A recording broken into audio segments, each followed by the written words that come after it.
I'm Bridget Yard here with Bill Swant at the Hoffman Cool Insurance Brokerage. We're talking about insurance and why home insurance premiums might be going up. So, Bill, what are the obvious reasons?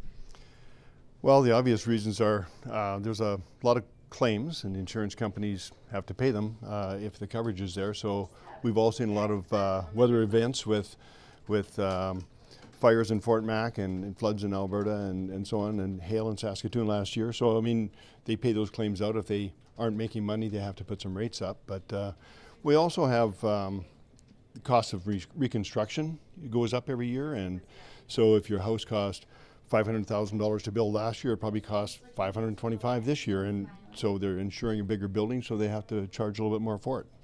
I understand that water can cause some really catastrophic damage. How has the way that we insure water damage in homes changed over the last few years? Well, insurance companies have now introduced flood coverage, which is overland water that comes into your house. In the past, we've always talked about flood. You know, if I got a broken pipe in my house, I'd say my basement was flooded, but that isn't really flood. Flood is overland water coming in, and you never used to be able to get that in Canada, but you can now, and insurance companies are selling it and charging more for it. Okay. So these are all making our premiums rise across the board, it seems. What are some of the other less obvious reasons that insurers might need that extra money from the premiums?